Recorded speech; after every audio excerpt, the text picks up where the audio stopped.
Tagang yung mga tao, mingo na, kuhanta, mag-death penalty, pero isa dyan kayo, bakit basin niya. Sa'yo, akong opinion po, wag grade ko.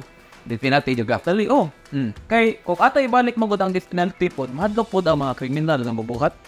Diba? Ha, juga. Nakadungog po sa yung opinion. Nabalik, yun po, ako ang opinion. Kaya nga no, sad, sakto masad mo. May buntag, may udso, may hapon ninyong tanan, o may gabi, kung unsam ning orasan ninyo natanaw. Welcome sa akong first episode sa among Bisayang Pinulungan. Bis pa, let's go! So, at sa may atong stoyaan karon ba? Yeah. So, magsugod na ba natin na news kanina buntag ba sa Toledo. Sa Toledo, no? So, sa mga nagtanawan o katong news karong Agosto 24 ta, na-news nga ganiya nikatap lang ganiyang buntag nga naay isa ka babae nga girip lagi kuno sa Toledo. So ang title ni ba senior high student na palagam patay wala na isapot. So wala na isapot, sapot na. So ano may mastorya ninyo ani para ba matasi ba? Ano may mastorya ninyo ani ba? Sapot jud. Sapot. Di ba storya ni Mario, may sa babay. Tungod na ni, dili na si Duterte presidente or sa may tanan politikal ang stress ba? Pananaw. Kani ato ang pagtapo karon kaning bispan sa mga kibaw. Kuan ni kanang fair criticism ba kanang fair ato ang comment out kinamo di na ingon patakatan bukas itong middle. Pero kani sa team dyan yung pataka pareha one-sided matatanan ni. Immediate against violence medyo ni. Mga kapadsters ama sa tawag na to sa ninyo. Pero sa ako lang, wala kanang giyo ni si atong paring Aljo ni kuan, paring lainan na paring. Bro, so ka bro. Pero gingon ni Aljo ni kuan pero ko ibalik tungod pa sa politika. Kuan sa nagawa, naasa siya contribution kay ang violence gikan pa man sa una. Bisa ingon sila, way pa sa una, walay kuan katong may pa lang balik sa una. Okay, balik ka sa una katong wala pay kuan, walay gobyerno, di ba? Lisod man to sa una, may walay batas. Na focus lang sa karon kay na may kuan social media. Mabutal man sa social media, makita man nato dahil nakikita po. Pero katong walay pa internet, di ba? Namatay kuan, namatay mga nahitabong krimen, wala ta ibaw kay may internet, matang ibaw to, makita ra ta ugma sa dyaryo. Pero sa ako wala, balik ta sa imong pangutan na naa sa contribution ang gobyerno. Kay di na sa yung bias pero kato sa Duterte isog good madlock sa po alam di ko ingon fan jud 100% Duterte pero andjud makaingon jud ko na mahadlok jud ang mga apa na to bito kay na may mga kailad sa mua nga kuan jud lahi ra gyud mahadlok jud sila. Okay, kanang sa kuan ikaw ba yan so sa may tanani mo ba kanang mo matter ba tungod kay ang presidente na to dili fail sikto in terms of pagkuhan sa security or kay since lahi ang iyang gi-focus karon more on agriculture or economy. So, do you think na ni matter di sa since karon daghan na may tabo ni labi na sa Cebu, labi na sa Sugbo, labi na sa Visayas, Mindanao. So, aminaw nimo ni matter ba ni siya since si Duterte dili na presidente karon sa Pilipinas man daghan na kay nagingani balik sa atong mga kahintal karon mga pangitambot na to karon. Way nga go yes, gid kay sa mubasi gid sa atong political leader ba kung unsa gid sila ba kung isog ba sila kung unsay pamaagi nila sa atong seguridad sa atong kanang palimbot pero karon sa atong presidente inoon pon ang pag-focus niya sa pag-focus niya sa agriculture na to is sakto naman sad kay lugi mo kita sa kana nga mga butang na to pero ang giingon sa to yara ba ta 17 anyos na ni siya magmatter gid kaysa makita ninyo nga si Duterte pa sa una, na yung mga bunggoy, na yung mga sipat, mga maldito, pero minus-minusan na, pagka-presidente niya. Karon nga dili na restricto atong seguridad, mabalak ka na sa tagamay sa itong safety ba? Labi na sa itong mga pamilya, mga amigo, mga kahigalaan, ano ba? Tinoon yun nga mag-matter din sa itong mga political leaders, kung saan di pamaanggi nila, o sa padagan nila sa itong nasod ba, o sa itong mga syudad, ano ba? So, nasa may pautanan nyo balik, o mga nagtanaw, angay may balik ang death penalty about anong rape. Ikaw, bayra na siya may tanaw mo ba? So, urot na. Muna niya, yan na. Kuha nga Jack Daniels, muna yung Jack Daniels. Death penalty, bukat kinasya na sentensya, bitaw, kinabuhi may mga kuha. Oh, Kinabuhi sa din ibaos put di mo rikuhan ba? aso sa ato pa, mo agree ka. Kuan. Agree ka or against ka? Hindi ka jumingon na ni siguro sa comment section nga kuan. Kuan ni kaning gagao ba ka ba siya na playing safe ba ni? Pero ako kay 70% siguro agree ko. Ang 70% kay for example, Amerikano gikan sa gawas, moari diri, mga apal babay nya, daghan pag mga Maroko, di ta maingon pagkalipyo ta Pinoy ha. Daghan di moari babay nya, o pare uyad, di kang bayad nako. Kas kuan kay ino tigal garip ka. Ang mga kuan bagay kana mga kuan mo laban ba diri sa mga babay. Yang hindi ang katong inosente makasuhan niya madit penalty. Ang ako lang siguro no, mas agree ko ang putlan siguro kuan. Binuang siguro ni paminaw pero putlan lang siguro it's either na ikamot or iyang kuan. Kay ano mas lisod man gud ang lisod ang sentensya sa kita na makita kasi yung binuhat mo. Muwi ta na purpose sa ipriso ka. Di kapat yun kay para maka kita nga naman, mental ang agi sa pagsilot yun ba? Ibuta ka sa preso, di ka kakita internet, way TV, way radyo, wala tanan. Ibuta radyo ka dara, ato maginuso kasi masaba mo, nagpurpo sa preso. Ako sa kanang kawat, gana, upot lang kamot. Kaya ikapot sa kamot, kaya sa alam, ito ipot, dangka niya masusin ito ba? Kahit ano ang issue ba, in terms of mingan ka, maputlag na what is ba, na wrongful ang ilang pagpagpan sila, like sayop sa dang. Sayop ang pagkuhan sila, basta di sila, ay nasintig di sila, pero na ang good na instance good ka, masayop po rugod, pag rapist sa katao, may vertex siya sa pero atinuda na dili. Musa nang disog na ako. Diba? What if, ingana ba yan, magpaputla ito, dili na ba na mabalik ba? So, kuhan, respectfully, against ko sa ikanang ingana na putol-putol sa paggamot, kaya what if, kung dili naman, okay, example, ibisan ta sa US or sa Pilipinas, dagan ba yung mga kaso na diligit sila ang kuan gizay kanang nakuha na sila ba after sa anon sila ba saan silaigi na kanang na preso kadang yung mga tao mingo na kuan ta mag-penalty pero lisod jud kayo ba kay basin niya sayo pag ilang gi kana ba dili daw sa kong tama yung musa daw bad pero ipili nimo matay ka putlan ka pero musa lagi ang lawyer ang inosente ang madamay takto mo din safe mo nga ilang gusto niyo na dito nga dili kay ingon penalty kay murag ko man good musa kay ingon ni Priyan murag ikaso lagi inosente ka, at least putol rin gamot kaysa mamatay ka. Pero mo sa lagi sakit sa kuan ba mati nga lao inosente mago pero at least na gyud ba? Lisod oy topic. Unsa man di mo wako sa wa jud katungod para mo desisyon na.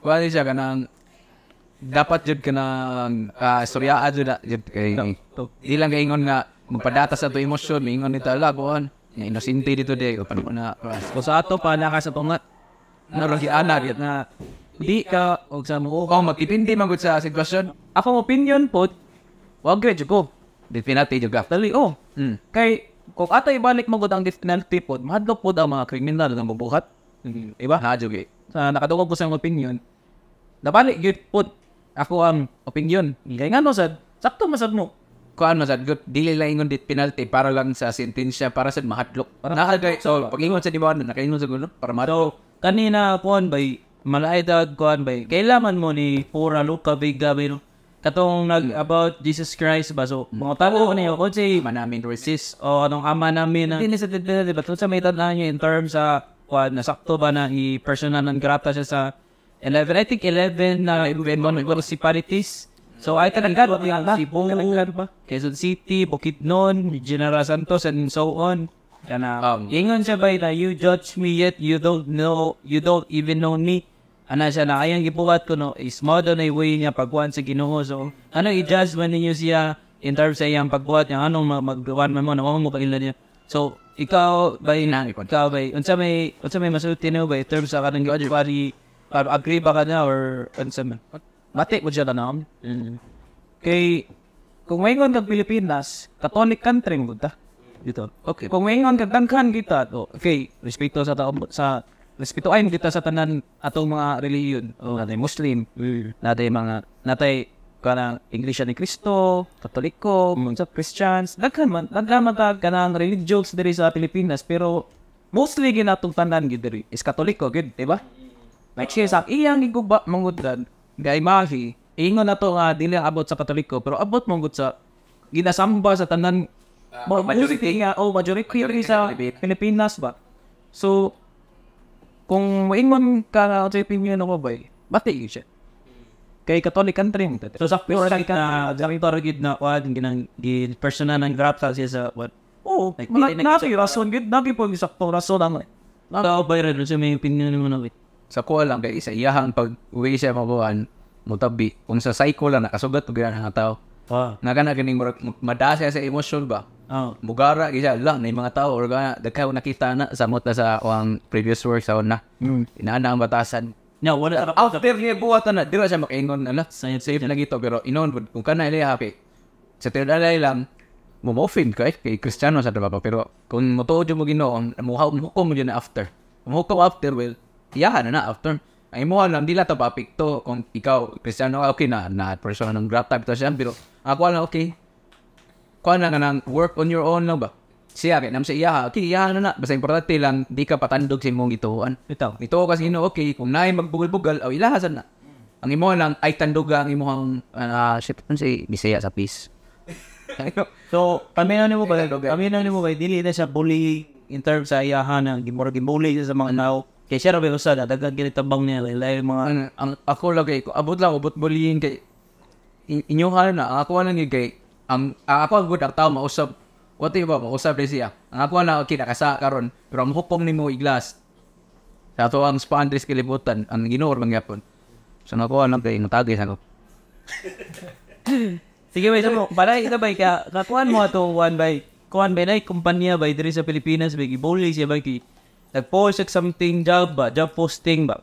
O ang yan nag-post bay qualification. So akong masasabay ng qualification sa.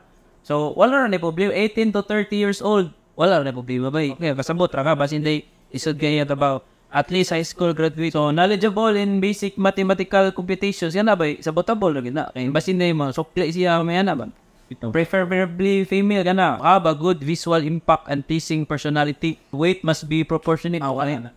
So meaning ba ay na dapat kung unsa imong weight Kung mga apply diyan sa makamalawag diha nga dili kuan. Meaning this mo daw to kanang overweight Or walang pa dili dinasok underweight. So grabe siya ba niya kani bay nagagrampi na gid sunod na bay have a clear complexion, eyesight and good set of teeth. Dako. Kasi hindi ka kita ba o tayo mga hatag fried ba o ganun.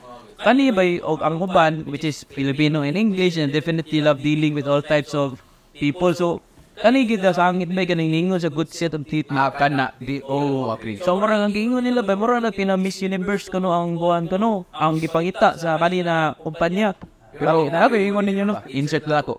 Isagaram ito rabatay na ko pag nga 2014 ka din ka pa nga kita na service crop sa kanan atuwang nandi ba kanan mo magkuan ba cashier ba mga kuan ba nga Wapa budget ba? So ikaw agree ra ka na silang i-post karon na good set of teeth. Ako ay kung kana lang one opportunity mo ban. Lisod ko kung may masabot rata ninyo og kanang ang swing dog diya is upatan ka na 2,000 ang adlaw kana kuy lagi wa problema. Pero imong kuan kay minimum ra. Di fa mo siguro bugo ng mga kanang wala na dili sakto ang weight of height siguro or kanang dili. Bito. Ako agree ko mo Ang dilaw ganahan sa qualification nga part no kay kaning teeth, height, weight, kana. Kay kung may one sila ganaan na pati kay sanan kay para na sila wala sila ni hatag o ganang chance sa mga PWD na to. Watang ba yung mga Maide sila, pero dili sila kakuan. Ang mga judges sila Judge, mura gana ba? Abi sa ako mo apply ko. O 3,000 na ilang adlaw diha. Abog pa rito na lang ko. Mo. Bitaw. Kung mao na. Nasugay ko na nabay kay. Natoy katong diin na nato sa panglawa ba buhon. Ug kabantay lang mo no sa ilang mga staff puro sa tsuraan. Bitaw. Katong diin na ato nga mga bingbox na beach. Puro sa tsuraan. Alan, kan isa si Fryer siguro, taning ka pa niya. Nasa siguro dason nila nat. tanaw ni Sombra. Tanaw no bra. So it's yeah. Kung wayan sila, ay, dako mo sa tamang sildo. Bo 3,000 mo sa tamang. pero para na ka ba dili na may bagi maninda ram ni sa mall bay. Ito ra man ni. Kaya ako lang yun, kuhan dyan. Kibaw ka sa imong bili. Know your worth. Sa English ba? Kaya nung mura, kuhan nun. Kibaw ka sa imong skills. Mo ana mga tira. Naway, kuhan. Kibaw mo kwenta. Tit. Weight, height, proportion. Bang, naraman ka. Pero nga ako lang, what if, kuhan na rin marketing strategy. Tama. Okay.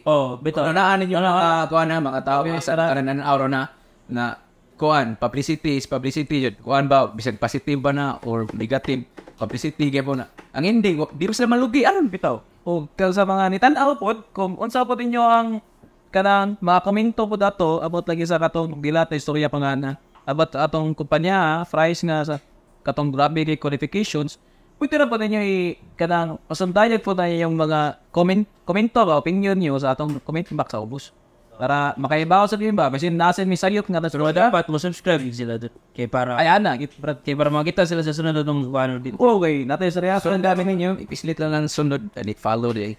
So, boys, kanang malahi na ba na ako yung nakita Andre ba sa Facebook ba nag-post si Bear Vanillax. Ngayon siya ba na shout out ko sa akong mga friends sa akong ati. So, marag ako lang ikuan ba, ako lang i-shorten ang About sa katungkuhan mo no, kinugos. about sa kinugos ba. Like, ako basahan ng conversation nila ba para makasabot. Chatting kuan, marag yan kaila ba tingin siya na.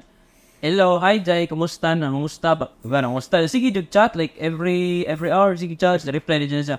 Hi Dai, okay ra ko ikaw. Yan, i-reply din siya, okay ra po ba yan? Ningon siya ba na, happy ta ba birthday sa imong kinugos? Patay na daghanap ta ginugos. Yan, i-reply din siya na, reply ko later Dai ha. Yan siya, hi, sige Dai. Yan, bago mo to, sige na siya, follow up. Sige na siya, hi Dai, mga BE, mga buntag. Ya karon, reply siya na ningan siya na, sorry, karon lang ko naka-reply, medyo busy ko. Then, mana to, pag kumana to, reply na po siya katong ni chat eh. Ningan siya, mga favor babe. Birthday man sa imo, kinugos karong September 1. Maningil unta ko bisan 10k lang gift sa imo. Iyang panghanda ko no.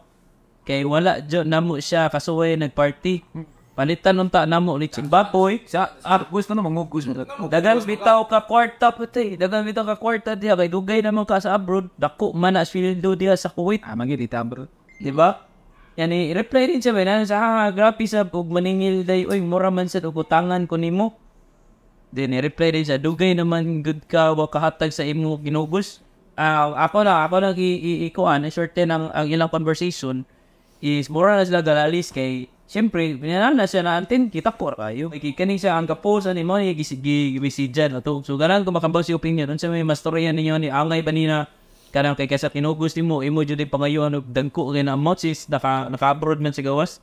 So, opinion dyan ba at the first place po, sa di ba ningon mga sayop kay dako ring 10k bisan ni guru sayop siya sa pagkuha lang daan na ningil siya Ano konsa pa na mo. ano lang pwede lang siguro padungugan na to Ayun na pangayo ko. pwede lang guro nga Quadrat. exact amount gitu nga Grabe dyan. kana ako guro nga nanda na lang sad ko ato mong ninong sa anak anak ko niyo nga kamay gasto sa akin mi kana pakitiring na mo ko diri kay bayad baby ya mo anak ano pa pila day bay 80 mil mo to bay kay aron may kay ugma na yung pira na ko. Karang nagpa-put package yung yung bayran, ikay kuhan, 12,000 to. Sa taga Talisay ito nga put package, shout out dito ka itong birthday lang sa anak na nami kayo mga kuhan. Kung nga naman ang sad, kuhan na obligado kayo sa maninoy nga mag-alana. Mamili na lang dato. Mayor, ikay kuhan, kay magi mo lang nito. Kuhan ko to ka na, kaninong ka, imo ka maninay, lain mo ko na da. So, pamili na lang dato. Kuhan, pwede naman siguro padugdugan, og suod mo. O lain pag ka na, di kayo mo suod, di kayo mo plus, imo padugdugan, maraglain sa dating sad. So, kani ba medyo matawag niyo na murabaga jud na ng what ga Aldag nga mayo. lagi kay ang kanila kong maninay mo gud. Mo gitawag na to kanang ikaduhang parents ba? Oo. Na mo kuan gyud kanang mutambag sa bata, na magay mga ibon binuwasan nga mga kuan gyud nga. Ingna na parents nga ika na rin bahala tulo sa kanang sakto kami sa binuang mga bro. Binuwara gud pero sakto ging buhat sa mga maninay sad. Marag bonus na ang muhatan pag mga material lang. Dili jud mag-expect on coordinate ga mag-expect na. Ayun Saktong buhaton kinang nila kay magtambag lang sa bata. Ni natambag sa inahan sa amanan. Mahimo ni mong matambag sa bata. Ang malar, away si mga papa, nakikadaganan ng bata. Sakto. Wala purpose sa maninay to. So ikaw bayron sa may mga kunin mo. Sa may mga kunin mo. Ako kay ganahan yung topic kani kay sa trabaho ako sa una. Kay basta naalay magkuan, kita na una ay mabuntis or nanay kuan, nagboros. Mo palayo din ko. Ay nigsundan ninyo ha. Inanggaw ra ko. Mo pahawa di ano. Kuhaon mo ka. Para sa kuha lang gid nun kuhaon ko. Di man ta suod. Nagkasuod ba ka ng trabaho Ito biyanis, BPO ko sa una. So, para ko na, prangka pag istorya ba? Temporary man nga friendship good. Kaya nagka-amigo mo kay tungod na mo sa usakang lugar. Ay kalingting nga, maninoy or maninay or mga ninong or ninang kay kuha na. More, kailangan na sila good values. Dila sila kay good sa money. Kailangan, ang more on kuha mo good values, moral values kaysa values sa kwarta. Basi tuo mo la kwarta ray kahatagan ni. Mo na akong kog maninoy kamo karon kay kailangan dapat yun, dapat. Pero murag second period makita mo nga ray responsibly. Kana mga responsibly mo dyan. Number 1, responsibly. Kay kung wala anak, kay kuwaro nyo, kay suod ninyo, what if di siya ganahan bata? Para sa kuha, di mo ko di nyo yung di bata, di ko kay bawa mo kung ano bata ba, di ko responsibly in terms of mga bata. Which is karon man ang wala pa po, di ba willing mga inan. Tama. Sa pamaya itong storyaan niya ba nga, pwede na itong ma-share ba sa itong mga viewers ba? Mga balik na diri sa bugas. So, parang kamahal na itong mga panaliton. Ano sa may tanong, do you think na ang ekonomiya na daw ni Saka, na itungod kinagkamahal ang bugas, abot na o ilan pinakabala itong bugas sa sinta. Ang atong way of living karon, ang pretty, ang gasolina, ang tanan. Ano sa may masulti niyo, do you think na tungod na sa kalibutan o sa itong Pilipinas na kung sa kuha na ba, nakita na ko mga maragras kung gano'n na kinagkagamay siguro ang balyo sa itong borta. Kay sa una pa, kanang mga kwarta na to karon nga mga piso, dangko, wala sila baliyo sa una. Pero, mora na akong makuminto, mora na akong opinion kay wasa ko kabaw nga, kansay dagdan sa itong kalibutan karon no? Nagka-maano ba sa lain nasod, or unsa. So, paminan mo, dili lagi interview ko, dili lagi siya mabalik, like, mga na siya, sa akong kuminto na, marag, lisod man siya. So, karon ba, like, ato nga sumpay sa kanang pagkamakal sa mga panaliton ba, in terms of one ba, nakita ang article sa Rappler.com, naningon sila, ang advisor na itong presidente, kanang ningon siya na ang heavy traffic ba, or ang grabe na pagka-traffic sa dalan, kay ko, say na sa booming economy, like say na ni-progress ang ekonomiya sa Pilipinas. Mingan ko, siguro, yes, yun. So, tanaw ninyo na kung the more mag-traffic, the more magka-improve atong buwan mo na itanaw ninyo. Kay, kung daghan og tao na nilihok ba, it means daghan ni production. Daghan ka trabaho karon, daghan gilihok sa daghan na ba. So ang production gid na gid daghan gid na. Lain sa kay kanang nanuroy dia kay kanang nasdahan dia kay nanuroy ra sana niya naglatolakaw na ay ato mo kay apil sa traffic kay trip ra kon. Kanda gid na trabaho gid na. Kuha you know, ako ilinaw sa tanan. Parang oro no? Basi maglinaw na ba? Mga malipay nga di. Oh, parang malipay nga di. Ako iwaw sa tanan mga ginaba, parang bro, malipay kaysa ba itong pandemic, di ba? Pandemic, di ba? Hawan magayo. Sobrang kahawan nga, marupurbaan na lang. Last na na ito, Nick, sa kalibutan. 2020, basi reset na siguro. Malo pa na ito. Ako lang, para mo, linaw mong nananaw po na. Basi, wingon mo nga, kanila opinion, sakto ni. Di may sakto rin ha. Basi, kung mga linawan lang mo ba? Ang ato lang, ako na lang, healthy criticism ba? Para makaibaw mo nga. Kaya sabi, normal mga tao, pero, una na ito, bro, di tam, patakalag, yawit nga, bro, look, kung ananda ka na, wingon na tabi. Muy giingon sa lain tao. Ako na take ani kay murag sa una ba kabatay mo sa una nga gamay naging daan. Murag wala gikadbi sa pit atong mga no sa una nga padahan gyud ato ni no. Tanaw ro mga lain mga nasod dagko gi 8 lanes. Kadaghan na 8 lanes pero gamay ra kay mga isa lanes. 6 lanes lang. Ikaw gamay ra mga gi. Pero anticipate sila what if in the future managganday. Murag di na maingon mo ni solusyon na pero mga istorya lang. Wa ka anticipate ang atong mga karaan na official doon sa bayi, buka ka ng munsay paagyan ng pagpanako sa daan. Pero mo sa na ikabati sa itong mga political, kung ano, kay political parties ba? Kaya kung naman ko yung project magod ang mga previous nga leaders magod, di magod ipadayon. Kanang, kuha na natin ringon nga kanang prototego or naoy ka ng nilabanan nga presidente, nga nilabay nga presidente. Kana mo kung si Sinex, di ba kay, tama ba nga, kang Pinoy man nga budget. Pinoy. Pero ang sige po at ito 30 yan ipong gipirmahan. Push yun na. So meaning kung sa naibad sa ay nakita mo niya gud nga mo na mga puan sa makahatag og more opportunity sa city ba. Beto. Na sige nasa kay sakto ang punto. So I think that's it for now. So mo to salamat no sa kwat sa katong mga nitan-hour. Salamat kayo sa pag-watch ang first ever episode. May pasensya in terms of kwat. Kanang dili kayo may anad sa camera since kanang first time na magibukat na nag-podcast me, but I think this will be an outlet not just for the viewers but for us na magpagawa sa akong opinion at is a healthy conversation lang ba in terms of workplace. So I think salamat ko sa akong co-host si Ryan o si Maljon. Kung naman gusto mo na topic na gusto na mo i-discuss, Na bisa pinulungang Bisaya, please i-message lang me or i-comment lang sa unsa yung mga ganahan na mga ganang topics or discussions sa among i-cater. So, mo niya ko ang first nga episode sa mga Bisayan pinulungan, bispat. amo na ning gibuhat magud. Kay mahitungod man gud nga wala pa kayo tay panagtabi nga Bisaya. Kasi gana to makitaan English podcast at Tagalog ano. Sinon. Amo ning gibuhat para kuwanto na mo mga opinion na mo, mga komento na mo sa mga pangitabo diri sa ato. Ayo. Di ka na mo tulong o sa mga uban pa nanong kauban nga wa sa kamera. Daghang salamat sa pagtan-aw ganang kumaita sa episode inyo kiping ming Okay, everyone, salamat everyone. Bye everyone.